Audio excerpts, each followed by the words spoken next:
The rain had not stopped since morning, but Femi was on his knees in the middle of the road, his hands shaking, his eyes wide, and his mouth open in shock. Inside the leather wallet he had just picked up from the wet asphalt of Third Mainland Bridge were bundles of dollars, fresh naira notes tied with rubber bands, for black credit cards, and an identity card with a face he had seen many, many times before. On billboards. On the side of cement trucks. On the cover of a magazine the barber on his street had pasted to his wall. The face belonged to the richest man in Africa. Femi looked left. Femi looked right. Lagos traffic was crawling past him in both directions. Nobody was watching. Nobody had seen the wallet fall. Nobody knew it was now in his hands. In that wallet was more money than Femi had seen in his entire 22 years on Earth. Enough to pay for his mother's surgery. Enough to send his sister back to school. Enough to take his family out of Mushin forever. He had two choices. Keep it and save his dying mother. Or return it and remain the poor hawker that he was. What this boy did next will shake you to your bones. And what the richest man in Africa did when this poor hawker stood at his gate, holding that wallet in his trembling hands, nobody could have predicted. Sit tight. This story is about to change the way you see honesty forever. But before we continue, please do me a small favor. Tap that like button. Subscribe to this channel. And turn on the notification bell so you never miss our stories. And in the comment section, tell me one thing. If you found a wallet full of money on the road today, what would you do? Drop your country and city too. Let us see how far this story travels around the world. Now, let me take you back to where it all started. Femi Adeyemi was poor. Very, very poor. He lived in a small room in Mushin with his mother, Mama Tinuk, and his younger sister, Bukola. The room was so small that when Femi stretched his legs at night, his feet touched the wall. The roof leaked when it rained. The window had no glass, only a piece of cardboard that flapped in the wind. And the toilet outside was shared by 12 families. But this was home. This was the only home Femi had ever known. His father had been a tailor. A good man. A quiet man. A man who could turn a piece of Ankara into something a king would wear.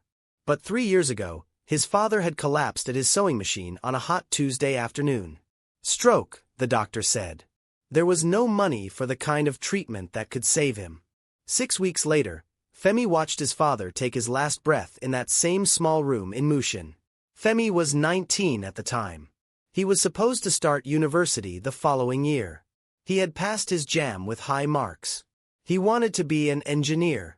But dreams die quietly in Lagos when the breadwinner dies. The day they buried his father, Femi stood at the graveside and made a quiet promise. He would take care of his mother. He would put his sister through school. He would not let this family fall apart. That same week, he bought a small carton of sachet water, balanced it on his head, and walked to Third Mainland Bridge. From that day on, that bridge became his office. Every morning, before the sun came up, Femi was already awake. By 5 o'clock, he had fetched water from the borehole down the street and bathed his mother. By 6, he had cooked a small pot of beans for the family. By 7, he was on his way to the bridge with a tray of pure water, gala, groundnuts, and small biscuits balanced on his head. He hawked from 7 in the morning until 8 at night. Sometimes the rain beat him. Sometimes the sun roasted him. Sometimes the police chased him and seized his goods. Sometimes drivers collected his sachet water and drove off without paying. Sometimes Danfo conductors slapped him for blocking their door. But Femi never complained. Not once. He just smiled, picked up what was left of his goods, and continued. His mother, Mama Tinuk, used to be a strong woman. She used to fry akara at the front of their compound and sell to the morning workers. But 2 years ago, her kidneys had started to fail. The doctors at LUTH said one of her kidneys was completely dead. The other one was struggling. She needed dialysis 3 times a week. And eventually, she would need a transplant. The dialysis alone cost more money than Femi could ever dream of making from sachet water. But Femi tried. God knows he tried. He worked extra hours. He slept 4 hours a night. He skipped meals so his mother and sister could eat. He sold his only good shirt to pay for one round of dialysis. He sold his phone. He sold his shoes and started wearing the slippers his father had left behind, even though they were 2 sizes too big. His younger sister, Bukola, was 16. Bright. Sharp. The kind of girl whose teachers begged her not to drop out. But the school fees had become too much. For the last 2 terms, Bukola had been at home, helping her mother and crying quietly into her pillow at night. Femi could hear her crying, and it broke something inside him every single time. Then came the morning that everything changed. It was a Friday. The rain had been falling since the night before. Femi woke up at 4 in the morning and found his mother shaking. Her skin was hot. Her eyes were rolled back. Her breathing was rough, like someone choking on stones. "Mama!" Femi shouted. "Mama, wake up!" Bukola ran into the room and started crying immediately. They carried their mother on Femi's back, walked to the main road in the rain, and stopped a taxi. The driver took one look at Mama Tinuk's condition and refused to carry them. The second driver agreed, but only for triple the normal fare. Femi gave him everything in his pocket. At LUTH, the doctor came out after 1 hour with a face Femi had seen before. The same face that had appeared the day his father died. "Mr. Adeyemi," the doctor said, "your mother's good kidney is now also failing. She has maybe 3 weeks. Maybe 4. If we don't get her on the emergency transplant list and pay for the procedure, she will not survive the month." Femi's legs went weak. "How much, doctor? How much do we need?" The doctor paused. 1,500,000 naira. As a deposit. The full surgery will be more, but with this deposit, we can begin. 1,500,000 naira. Femi had 4,800 naira in his pocket. That was every coin he had in the world. He walked out of that hospital like a man who had been shot. He didn't feel the rain. He didn't feel the cold. He didn't feel anything. He sent Bukola home with a small Okada and told her to stay with their mother. Then he picked up his sachet water tray, climbed on a danfo to Oberland, and walked to Third Mainland Bridge. What else could he do? He had to keep hawking. Even if it was hopeless. Even if no amount of sachet water could ever add up to 1,500,000 naira before his mother's body gave up. The traffic that morning was a slow-moving river of cars. Femi weaved between them, calling out, "Pure water, ice cold, 20 naira, pure water." His voice was rough. His eyes were red. The rain mixed with the tears he refused to let fall. He had been working for about an hour when a black Range Rover pulled up beside him. The window came down slightly. A man in dark glasses, sitting in the back seat, raised one finger. "2 waters." "Yes, sir." Femi handed 2 cold sachets through the window. The man passed him a 500 naira note. Before Femi could fish for change, the traffic moved, the window went up, and the Range Rover surged forward. "Sir, your change." Femi called, but the car was gone. Femi sighed. At least the man had not cheated him. 500 naira for 2 sachets was a small mercy. He turned to walk back to his usual spot. And that was when he saw it. Lying right there on the wet road, half against the curb of the bridge, was a leather wallet. Black. Heavy-looking. Slightly open. Femi stared at it for 1 full second. Then he bent down and picked it up. He opened it. And his heart stopped. Dollars. Crisp. Green American dollars. Bundle after bundle. He saw hundreds. 50s. He saw fresh naira notes, the new ones, still smelling like a bank. He saw 4 black credit cards lined up in their little leather slots. He saw a driver's license. He saw a complimentary card embossed in gold. And he saw a face. The face of a man he had seen on billboards from Mile 2 to Lekki. The face of a man whose name appeared in every business newspaper in Nigeria. The face of a man who had been on the cover of Forbes magazine 3 years in a row. The richest man in Africa. Alhaji Musa Bashari. Founder of Bashari Holdings. Cement, telecoms, oil, banking. A man so rich that people said his shadow alone was worth more than most companies. Femi's hand started shaking. He looked left. He looked right. The rain was still falling. The traffic was still crawling. Nobody had seen him pick up the wallet. Nobody was looking at him. Nobody knew.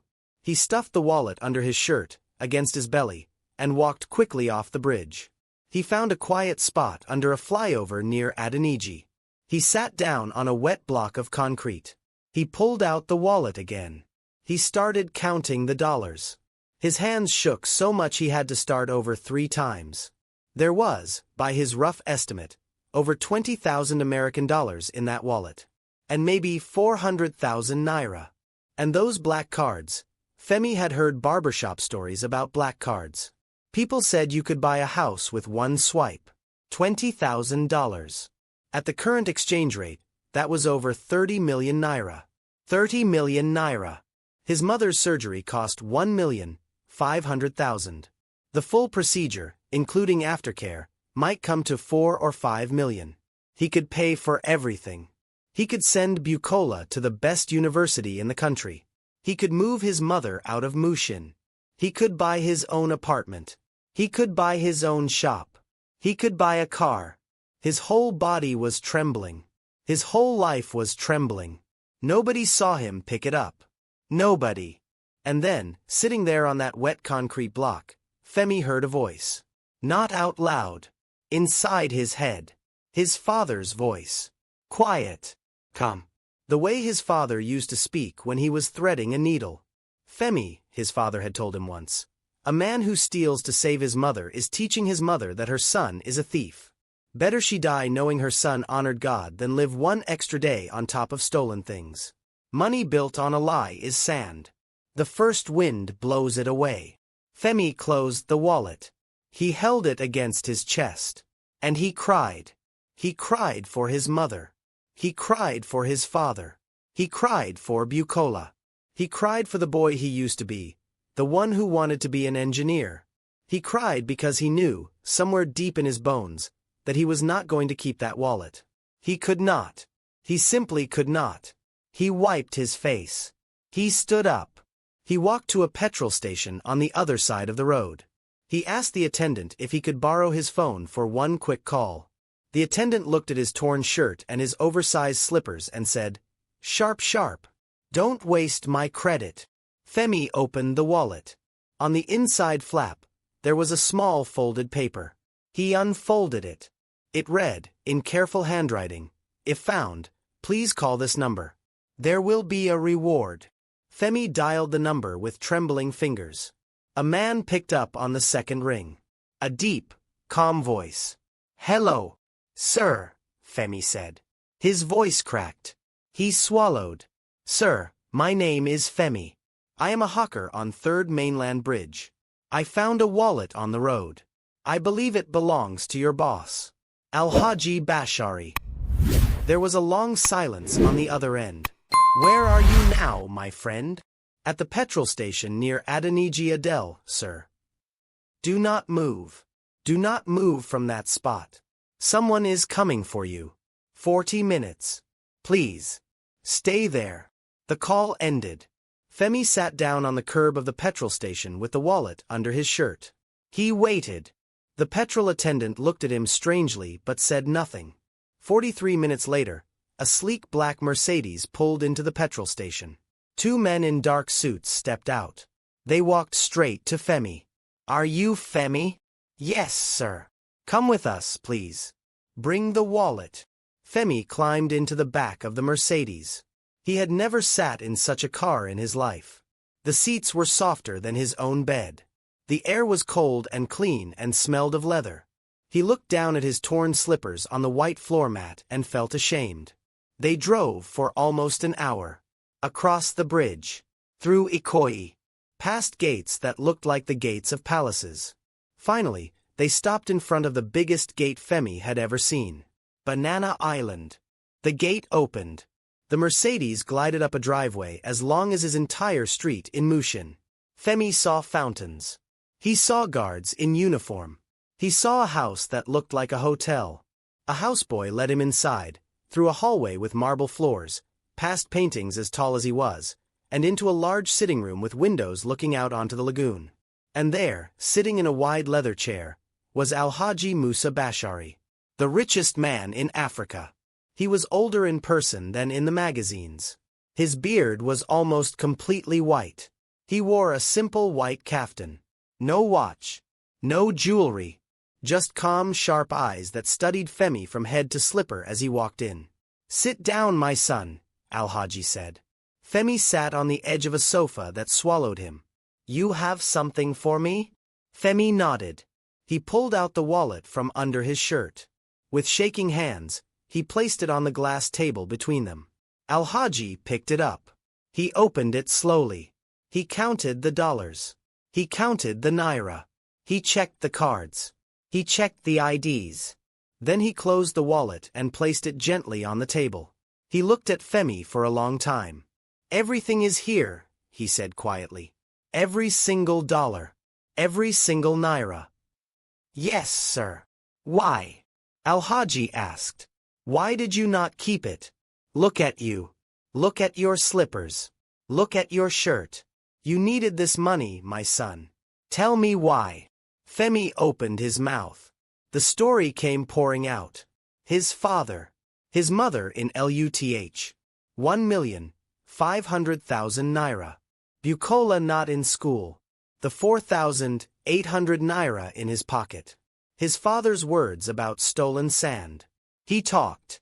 And he cried. And he could not stop. When he finished, Alhaji Bashari was quiet for a long, long time.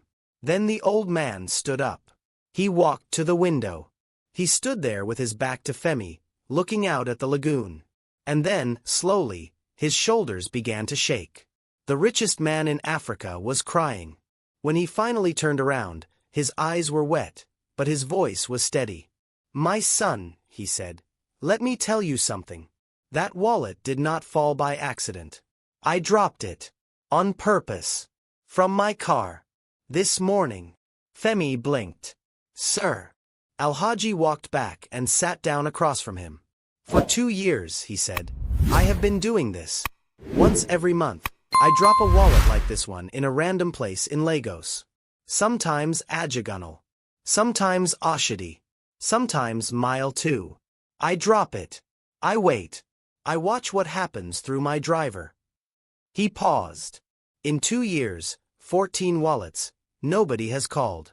Not one person. They take the money. They keep the wallet. They disappear. I had begun to believe something in me. That goodness was dead in this country. That kindness was a story we tell children. That honesty had been buried with our fathers." His voice broke. "I was going to stop today. This was going to be my last test. If nobody called, I had decided I would stop trying to believe." He looked at Femi. His eyes were full of tears.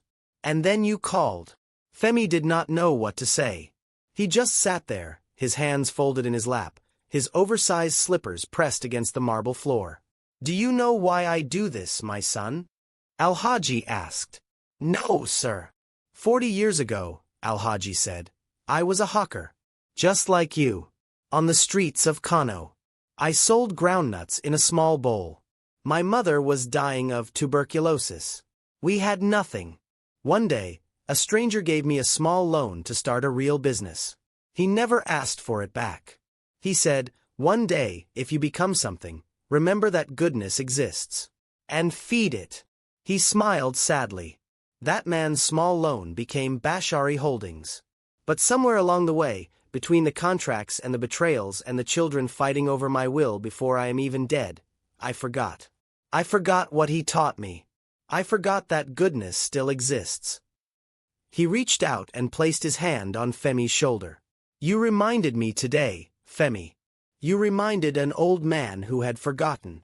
Then he picked up his phone and made a single call. "Dr. Adekunle.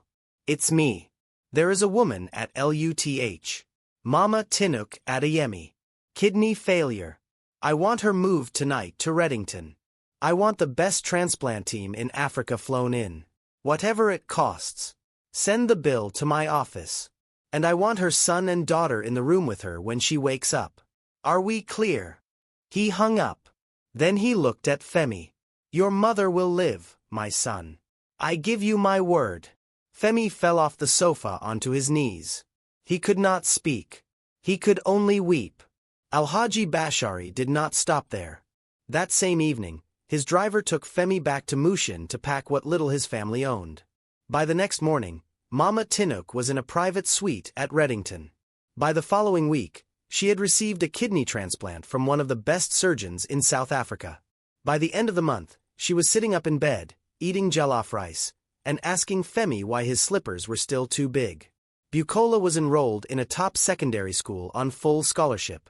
Within 2 years, she would be writing entrance exams for a university in the United Kingdom, all expenses paid. Femi himself was given something he had not even dreamed of asking for. A job at Bashari Holdings, starting as an assistant in the cement division. But Alhaji did not stop there. He paid for Femi to finally study engineering, part-time, at university. 5 years later, Femi became a junior manager. 3 years after that, a senior manager. But Femi never forgot. Every month, on the same day Alhaji had once dropped that wallet, Femi went back to Third Mainland Bridge. He walked along his old hawking route. He found 3 young boys hawking sachet water, gala, biscuits. He paid for their school fees. Quietly, without telling anyone. Because his father had been right. And the man who tested him had been right. Goodness is sand only when it is stolen.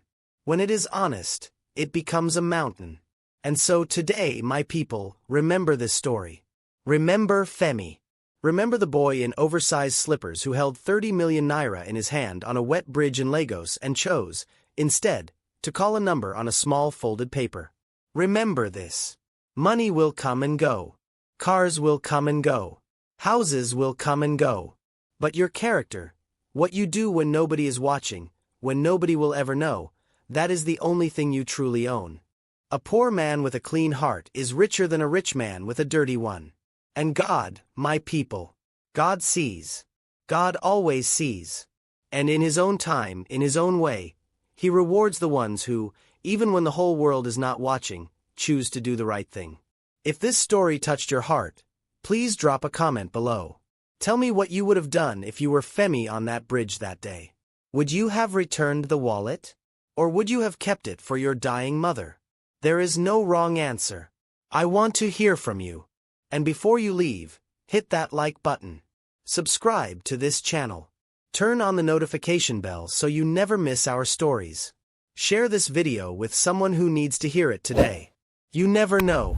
The next Femi might be standing on a bridge somewhere in Lagos right now, holding a wallet, deciding who he is going to be for the rest of his life. May your honesty always find its reward. May your kindness always find its way home. And may we meet again in the next story. God bless you. Goodbye.